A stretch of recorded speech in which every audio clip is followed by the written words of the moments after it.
It's Peculus here. And the other day, someone was asking me how we came up with our sort of mission statement for the farm. So I'll give you the short version of the answer that I gave them. So way back in the 80s, we had there was a little pony at my farm. He wasn't mine. He ended up becoming mine eventually, but at the time he wasn't mine. And he had suffered a really gruesome sort of injury. I will spare the details for anybody who might be squeamish, but it was pretty gruesome, and he had to have that wound that he had suffered treated every day, and it was pretty painful. It was pretty awful, and he wasn't going to survive if we didn't do it, so we just had to do it. And so one day I was in the barn and I was working on this wound, and I felt badly for him. Like, he was swishing his tail and stomping his feet, even pinned his ears back a couple of times just to try to tell me that it really hurt. And I knew that, but it had to be done. So at the same time, he survived and everything was fine. So that then retired to a great life in the end. So it was all good. But at the same time, we had this cat, and his name was Horatio, and he was a great barn cat. The only problem with Horatio was he had a habit of kind of sneaking up behind you when you didn't expect it, and he would curl up at your feet, and then he was always getting stepped on. So sure enough, that day when I was working on the pony's name was Carl.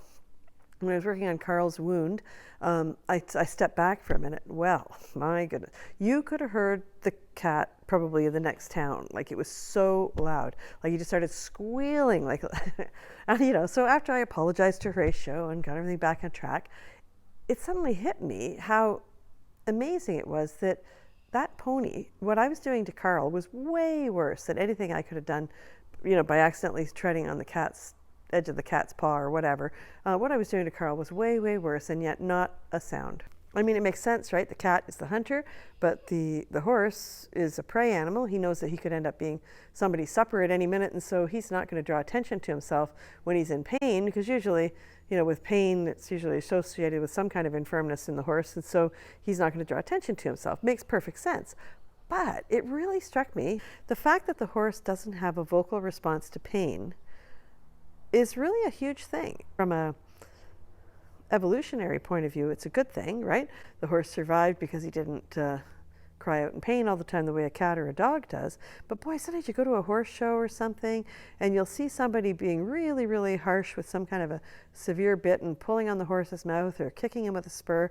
And I often think to myself, what if the horse was more like a dog, right?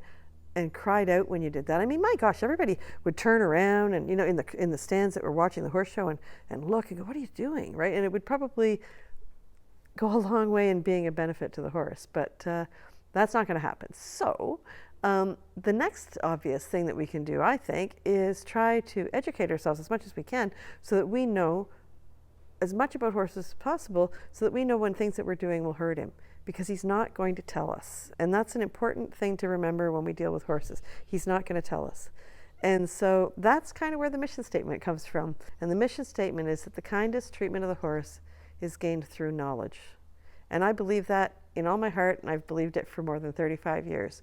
And the more we learn about horses and the more we realize what a generous, wonderful creature we're dealing with, I think the more we strive to be as kind and make their life as good as possible. Anyway, if you're watching this anywhere besides at our blog, which is at ismyhorsehappy.com, go on over there, scroll down, leave a message. Let me know if you've ever thought about a horse and the fact that he lacks a vocal response to pain and how it's affected horses maybe you've known in your life. And in the meantime, we'll see you next week. Remember to thank your horse, and we'll talk to you soon.